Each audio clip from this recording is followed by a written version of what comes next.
आपका बहुत बहुत स्वागत है शिवराज जी।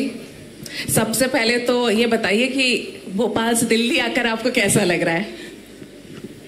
जो काम करते हैं वो भोपाल में रहे या दिल्ली में, ध्यान केवल काम पर रहता है।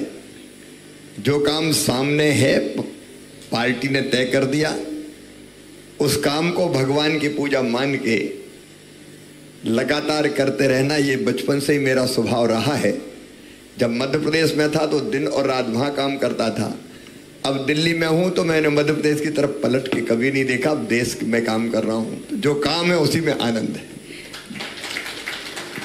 आप देश के लिए काम कर रहे हैं और देश के लिए एक बहुत बड़ा फैसला होने वाला है, जिसके लिए सब प्रतीक्षा भी कर रहे हैं और मांग भी उठती रही है कि पूरे देश में एक साथ चुनाव। यहाँ उपस्थित सभी जनों को हम बताएंगे कि पांचजन्य के लिए विशेष आलेख भी आपने इस विषय पर लिखा है। लेकिन अगर हम बात करें कि पूरे देश में एक चुनाव, इसकी आवश्यकता क्यों है और इससे देश को क्या फायदा होगा? मैं सबसे पहले तो पांचजन्य को धन्यवाद दूंगा।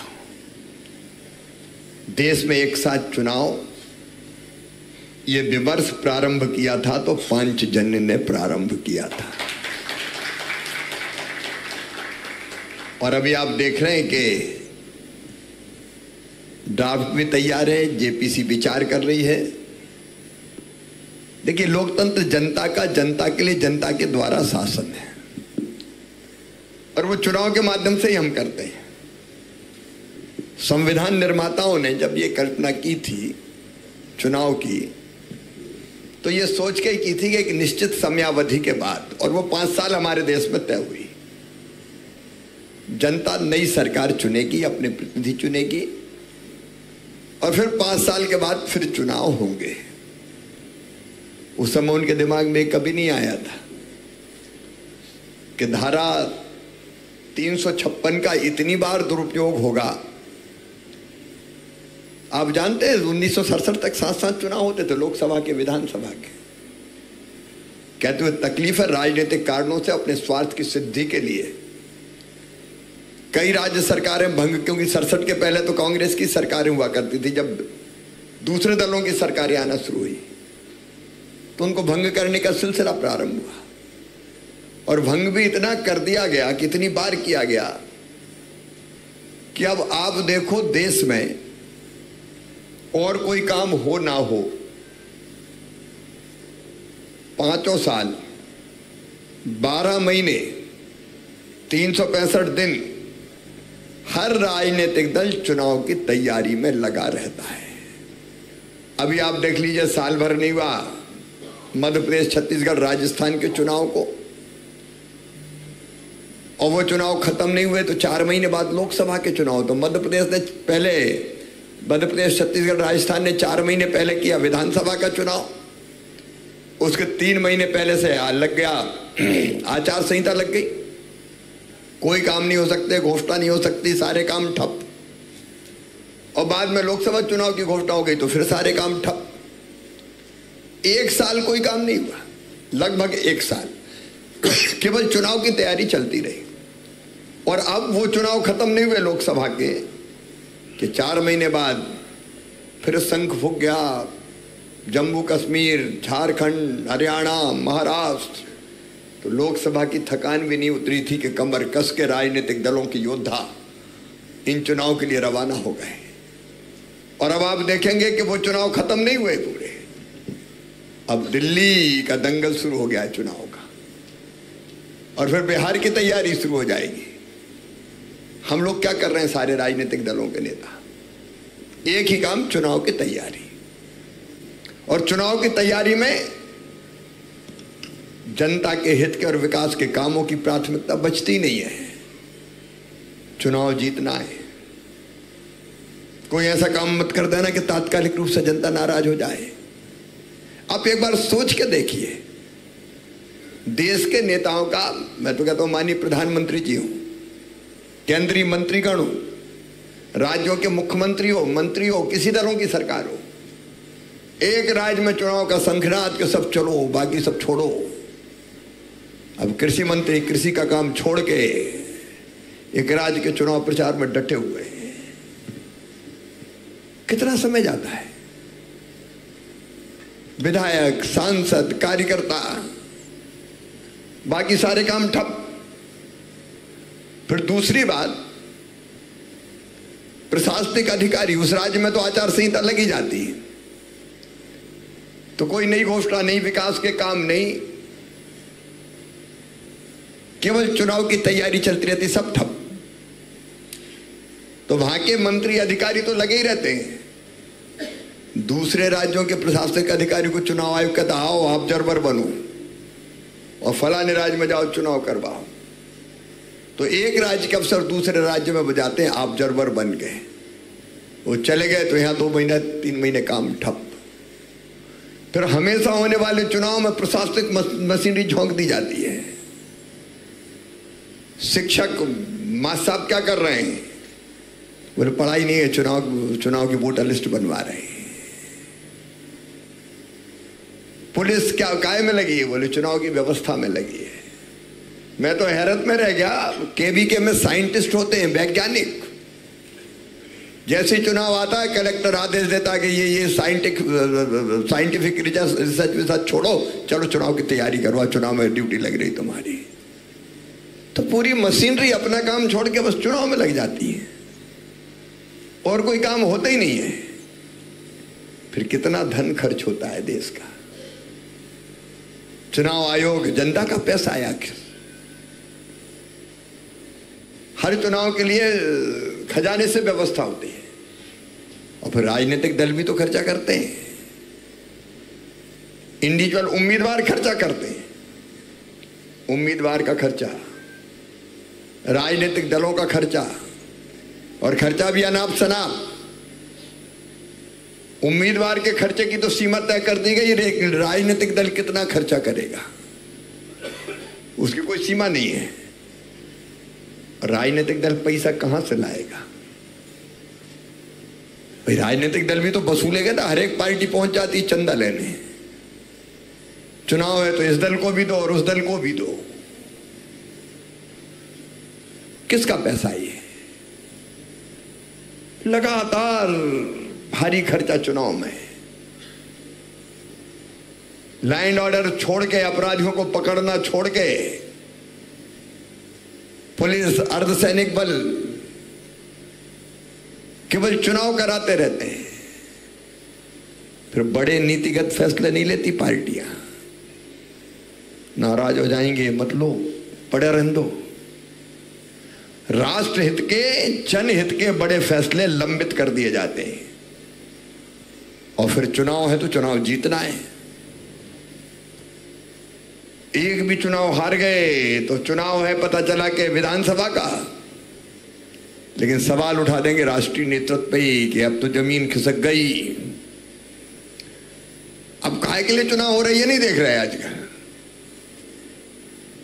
1-2 बाई इलेक्शन भी हार गए तो जमीन नीचे से खिसक गई, आधार बचा ही नहीं। तो बेचारा मुख्यमंत्री हो यार और नेतृत्व हो, इसी चक्कर में लग रहा था हार नहीं जाए, नहीं तो फिर तुरंत मीडिया लिखेगा, बाकी लोग लिखेंगे अब क्या बचा तुम्हारे पास। ये क्या है? फिर जनता भी ऊब जाती, 4-4 महीने बाद चुनाव के बाद उपचुनाव, लोकसभा का, विधानसभा का, स्थानीय निकायों का। स्थानीय निकायों में भी अर्बन का अलग और रूरल का अलग, और उसके बाद सहकारिता का, कोऑपरेटिव के, और उसके बाद चुनाव। क्या देश में चुनाव के अलावा कुछ नहीं होना चाहिए? और इसलिए संविधान निर्माताओं ने बिल्कुल ठीक सोचा था, 5 साल में चुनाव होंगे, बिल्कुल तर्कसंगत होना चाहिए। ये बार बार चुनाव की बात अगर उनके दिमाग में आती कि हमेशा चलता रहता तो शायद वो प्रावधान ही कुछ करते निश्चित तौर पे। ऐसा नहीं होना चाहिए कि बस चुनाव ही चलता रहे देश में।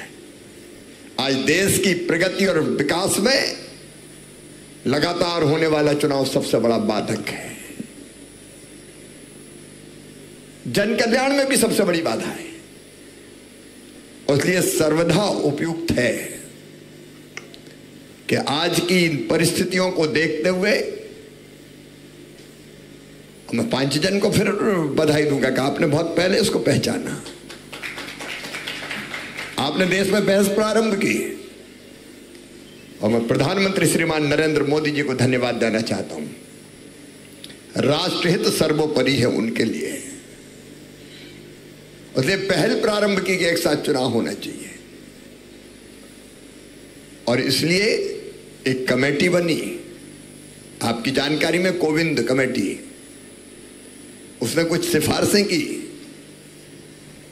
और अब संसद में मामला है, जेपीसी विचार कर रही है। मैं सर्वथा उपयुक्त मानता हूं कि देश में एक साथ चुनाव होना चाहिए।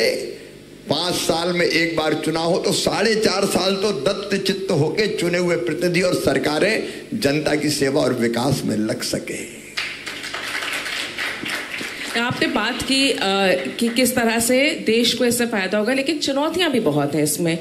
आप पूरे देश में जब चुनाव होते हैं, कई संवेदनशील क्षेत्र भी होते हैं, सुरक्षा बलों की जिम्मेदारियां बढ़ जाती हैं, प्रशासन की जिम्मेदारियां बढ़ जाती हैं, और दूसरा सबसे अहम सवाल यह है कि विपक्षी जो दल हैं वो इसको समर्थन देंगे या नहीं देंगे। नहीं देंगे तो ये कैसे लागू होगा? नंबर 1, एक साथ चुनाव का मतलब नहीं है, ये नहीं है कि पूरे देश में एक ही तारीख पर चुनाव। फेजेज में चुनाव आज भी होते हैं, लोकसभा के भी होते हैं, तो फेजेज में होते हैं। तो सुरक्षा को मद्देनजर रखते हुए ये फेजेज में हो सकते हैं, 3 फेज में हो, 2 फेज में हो, 4 फेज में हो, जो चुनाव आयोग उपयुक्त माने, सुरक्षा बलों की उपलब्धता के आधार पर। इसमें कोई कठिनाई नहीं है। एक साथ चुनाव का मतलब एक तारीख में नहीं, एक साथ चुनाव का मतलब लोकसभा विधानसभा अभी जो कमेटी ने प्रस्तावित किया है, तो कम से कम 1 महीना 2 महीना उसके अंदर निपट जाएंगे। नंबर 2, राजनीतिक दल की बात आप कर रहे हैं। मुझे लगता है कि किसी भी राष्ट्रभक्त से पूछ लीजिए, जनहित के बारे में जो सोचता है उससे पूछ लीजिए, ईमानदारी से वो कहेगा कि हाँ, ये हमेशा होने वाले चुनाव देश की तबाही का कारण बन गए। जनमत जागरूक हो, और राजनीतिक दलों को सोचना चाहिए कि क्यों वो रोज चुनाव में लगे। सरकार भी कोशिश करेगी सहमति बने, और मैं तो कहता हूं कि ये तो एक जन आंदोलन, जन अभियान बने। जैसे पंचजन्य ने आज ये विषय रखा, हो चर्चा इस प्रदेश, और जब जन अभियान बनेगा तो सारे राजनीतिक दल निश्चित तौर पर विचार करके भी साथ आएंगे, और जनता कहेगी तो भी साथ आएंगे। जो प्रचार की भूमिका होती है वो बहुत बड़ी हो जाती है चुनाव के दौरान। तो पूरे देश में जब एक साथ चुनाव होंगे, उसको लेकर जो राजनीतिक दलों का कई स्टार कैंपेनर होते हैं, राज्य होते हैं, उनको लेकर चुनौतियां नहीं आएंगी कि पूरे देश में सारे नेता जब प्रचार के लिए निकलेंगे तो किस तरह से ये प्लानिंग होगी, या प्राथमिकताएं क्या होंगी उसको लेके, या रणनीति किस तरह की होगी? देखिए, लोकसभा विधानसभा के एक साथ चुनाव होंगे तो जो राष्ट्रीय स्तर के स्टार प्रचारक पूरे देश में प्रचार करें ना, कौन मना करता है? जितना समय है उस समय में देश में एक साथ ही चुनाव हो रहे, तो विधानसभा के बारे में भी भाषण दे, लोकसभा के बारे में भाषण दे। जनता इतनी परिपक्व है कि एक ही समय लोकसभा में किसी पार्टी को वोट देती है जब एक साथ चुनाव होते हो, विधानसभा में किसी और को देती है। प्रधानमंत्री के लिए पसंद और कोई होता है और मुख्यमंत्री के लिए पसंद और कोई, यही कई चुनाव में सिद्ध हुआ है। आप देखेंगे इस बार अगर छोड़ दिया जाए उड़ीसा, तो उड़ीसा में एक साथ चुनाव हुए, पता चला कि विधानसभा की पसंद अलग थी, लोकसभा की पसंद अलग थी। तो जनता अपने विवेक का इस्तेमाल करके वोट देती है। स्टार प्रचारक जितना देश भर में जा सकते हैं जाए, राज्य स्तर के राज्यों में जाए, कौन मना करता है? जा सकते हैं। और आजकल तो फिजिकल जाने की भी जरूरत कम है। आजकल तो जनता भी पब्लिक मीटिंग के बजाय टीवी पे भी बहस सुनती है, आम सभाओं को सीधे प्रसारण हो जाता है, लाइव टेलीकास्ट, उनसे भी विचार समझ लेती है। इसलिए आज ये बाध्यता नहीं कि वहां जाके बात कहेंगे तो बात होगी, आप कहीं से भी अपनी बात कह सकते हैं। आज पंचजन्य के इस मंच पर बैठा हूं, मैं यहां बोल रहा हूं, देश भर में बात जाएगी। देश भर में बात जाती है और जब चुनाव आते हैं तो चुनाव आयोग की जो भूमिका होती है वो बहुत महत्वपूर्ण हो जाती है। और जिस तरह से हम देखते हैं कि जहां जहां आपके विपक्षी दल हारते हैं वो चुनाव आयोग के ऊपर भी प्रश्न चिन्ह लगा देते हैं। पूरे देश में एक साथ चुनाव होगा, चुनाव आयोग के लिए भी चुनौतियां काफी बढ़ेंगी? नहीं बढ़ेंगी, मैं तो समझता हूँ कम हो जाएंगी। अभी तो चुनाव आयोग और कुछ कर ही नहीं पा रहा। एक चुनाव के बाद दूसरी चुनाव की वोटर लिस्ट फलाना ढिमका। इस कमेटी ने जो सिफारिशें की है वो एक साथ लोकसभा विधानसभा के चुनाव की है। कितनी अच्छी सिफारिशें हैं वो आप देखिए। उसके बाद पहले फेज में 100 दिन के अंदर स्थानीय निकाय के चुनाव हो जाए, एक ही वोटर लिस्ट बने। नहीं, हर चुनाव के लिए चुनाव आयोग के लिए अलग अलग वोटर लिस्ट, ये विधानसभा की वोटर लिस्ट, ये लोकसभा की वोटर लिस्ट। फिर राज्य के जो चुनाव अधिकारी होते हैं, राज्य निर्वाचन आयोग, वो स्थानीय निकाय की वोटर लिस्ट अलग बना रहा है। काय के लिए इसकी जरूरत होना चाहिए? एक वोटर लिस्ट पे चुनाव होना चाहिए। चुनाव आयोग की तो दिक्कतें कम हो जाएगी और फिर चुनाव आयोग नवाचार भी कर सकेगा। 5 साल में एक बार चुनाव होगा तो, और नहीं तो एक चुनाव से दूसरा चुनाव, सांस लेने की फुर्सत नहीं है। एक बात और देखिए, 5 साल में एक बार चुनाव होगा तो जनता का उत्साह चरम पे होगा। फिर 5 साल बाद आए तो मैं समझता हूं कि इसमें चुनाव आयोग की भी कोई दिक्कत नहीं होगी, उनके लिए आसान होगा और बाकी खाली समय में वो चुनाव के बारे में और कई नवाचार सोच सकेंगे। आपने एक बात अभी जो कही कि जब चुनाव होते हैं तो जनता एक साथ चुनाव देगी और जनता बहुत समझदार है। इसी का एक उदाहरण दिल्ली सबसे बड़ा उदाहरण यहाँ पर है कि विधानसभा में यहाँ की जनता किसी और को चुनती है, लोकसभा के लिए किसी और को चुनती है। जब ये चुनाव एक साथ होंगे तो जनता में ये जागरूकता भी होनी चाहिए। मतदाता बहुत बड़ा, हमारा सबसे बड़ा लोकतांत्रिक देश है, जगह जगह लोगों तक ये बात पहुंचाना और ये कंफ्यूजन क्रिएट ना हो कि ये विधानसभा है, ये लोकसभा है, इसको लेकर कोई रणनीति है, इसको जनता तक कैसे पहुंचाया जाएगा, आम जन तक? प्रिय बहन, भारत लोकतंत्र की जननी है। ये लोकतंत्र कोई इंग्लैंड और फ्रांस की प्रेरणा से नहीं आया। यहाँ तो कब से गणराज्यों की कल्पना थी। कई गणराज्य हमारे यहाँ हैं, लिच्छवी से लेके अलग अलग कई गणराज्य रहे हैं और भारत की जनता इतनी परिपक्व रही है कि तब से लोकतंत्र में चुनने का काम करती रही है। पंच परमेश्वर कोई आज की बात थोड़ी है। हमारे यहाँ गांव में भी पंच परमेश्वर फैसला करते थे और उनको भी जनता चुनती थी। और जैसे आपने कहा दिल्ली में उनको लोकसभा में जिसको वोट देना है देते हैं। मैंने कई राज्यों के उदाहरण बताया, विधानसभा में किसी दूसरे को देना हो तो उसको दे देते हैं। अब दिल्ली में अलग इस बार एक ही को वोट देंगे लोग, आप ये भरोसा रखिएगा। जिसको लोकसभा में दिया उसी को विधानसभा, उसी पार्टी को विधानसभा में देने वाले। लेकिन ये संदर्भ से हटके बात हो गई। लेकिन जनता बहुत परिपक्व है, उसको किस उम्मीदवार को वोट देना है वो तय कर लेती है। क्योंकि हमारे यहाँ का लोकतंत्र दुनिया में सबसे परिपक्व लोकतंत्र है। भारत की महान जनता को मैं बारंबार प्रणाम करता हूँ। इतनी सफलता के साथ लोकतंत्र हमारे देश में जनता के आशीर्वाद के कारण चल रहा है, जिसका उदाहरण पूरी दुनिया में दिया जाता है। अगर ये सफल होता है और ये लागू हो जाता है, आपको लगता है कि एक आदर्श मॉडल बनकर पूरी दुनिया के सामने भारत पेश कर सकता है इसको लेकर? भारत आज भी आदर्श है, मॉडल है पूरी दुनिया के सामने।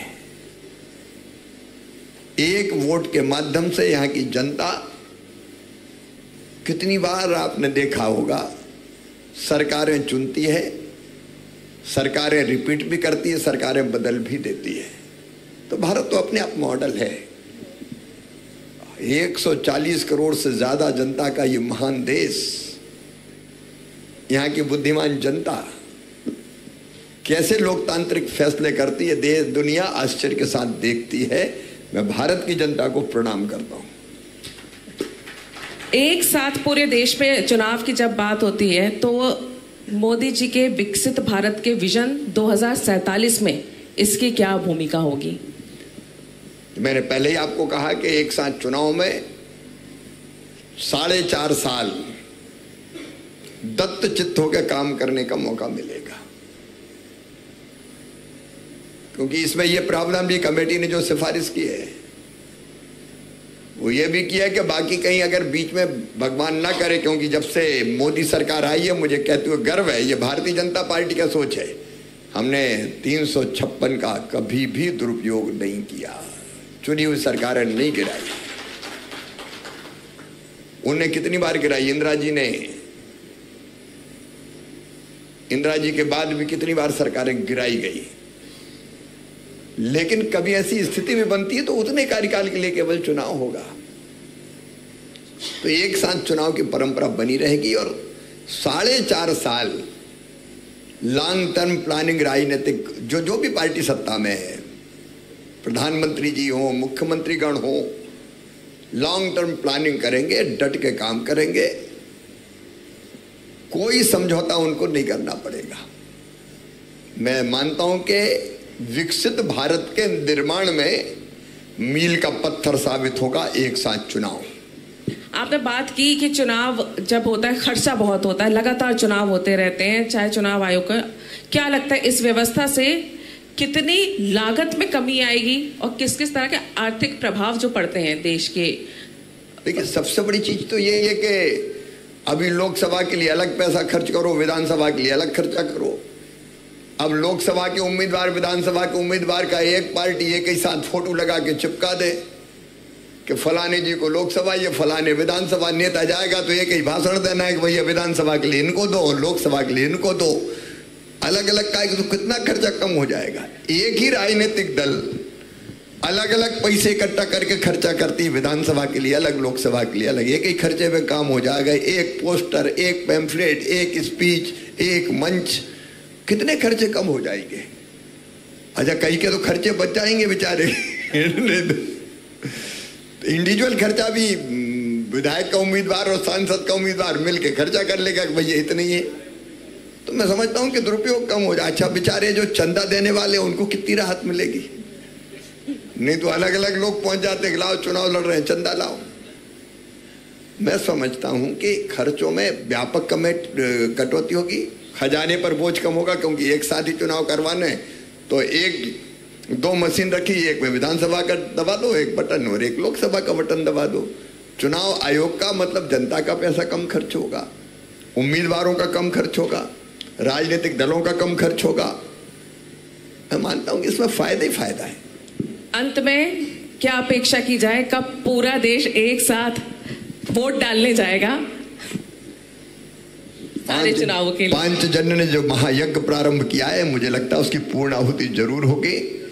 लेकिन हमारा देश विचार करके सारे फैसले लेता है, इसलिए अभी जेपीसी में मामला है। लेकिन मैं देख रहा हूं कि जगह जगह जनता की तरफ से डिमांड उठ रही है। मैं तो जहां जाता हूं, हर आम सभा में, कार्यक्रम कोई भी हो, मैं एक साथ चुनाव के बारे में अपनी बात कहता हूं और लोग हाथ खड़े करके संकल्प लेते हैं। दिलाता हूं मैं संकल्प कि हाँ, संविधान में संशोधन करके एक साथ चुनाव होने चाहिए, लोकसभा के, विधानसभा के। तो देश जाग रहा है। मैं तो अपील करना चाहूंगा पांचजन्य के माध्यम से देश की जनता को, समाज के हर एक वर्ग को, कि वो आगे आए और अपनी तरफ से इस आवाज को बुलंद करें कि एक साथ चुनाव होना चाहिए। स्टूडेंट एक साथ चुनाव के लिए, चुनी हुई संस्थाएं, जिला पंचायत, जनपद पंचायत प्रस्ताव पारित करें, एक साथ चुनाव होना चाहिए। नगर निगम, नगर पालिका प्रस्ताव पारित करे, एक साथ चुनाव होना चाहिए। व्यापारी संगठन प्रस्ताव पारित करे, एक साथ चुनाव होना चाहिए। महिला संगठन हो, धार्मिक संगठन हो, किसान हो, नौजवान हो, व्यापारी हो, समाज का हर एक वर्ग से ये आवाज उठनी चाहिए कि हाँ, एक साथ देश में चुनाव होना चाहिए। और जब ये वातावरण बनेगा तो मैं मानता हूं कि जल्दी ही ये फैसला संभव हो सकता है कि एक साथ चुनाव का हमारा संकल्प पूरा हो जाए, एक वातावरण बने, एक माहौल बने देश के हित के लिए। आखिर देश का हित हमारे लिए सर्वोपरि है, विकास, जन कल्याण हमारे लिए सर्वोपरि है। इसलिए बार बार चुनाव से निजात मिलनी चाहिए और मुझे पूरा विश्वास है कि पब्लिक ओपिनियन क्रिएट होगा, जन दबाव बनेगा और सारे राजनीतिक दल एक साथ आके इस संकल्प को पूरा करने के लिए आगे बढ़ेंगे। आपका बहुत बहुत धन्यवाद। और आपको ये भी आश्वासन देते हैं कि पांचजन्य अपने इस मुहिम को भी आगे चलाता रहेगा और देश को जागरूक करता रहेगा, और एक साथ चुनाव को लेकर जो पहल पांचजन्य ने भी शुरू की उसे आगे हम लगातार बढ़ाते रहेंगे। आपने समय निकाला हमारे साथ बातचीत के लिए, बहुत बहुत आपका धन्यवाद। पांचजन्य को भी बहुत बहुत धन्यवाद इसके लिए कि अष्टायाम में उन्होंने एक साथ चुनाव के विषय को सम्मिलित किया। आपने इस विमर्श को प्रारंभ किया है, मुझे पूरा विश्वास है कि इसकी पूर्णाहुति में भी पांचजन्य का अतुलनीय योगदान होगा। बहुत बहुत धन्यवाद।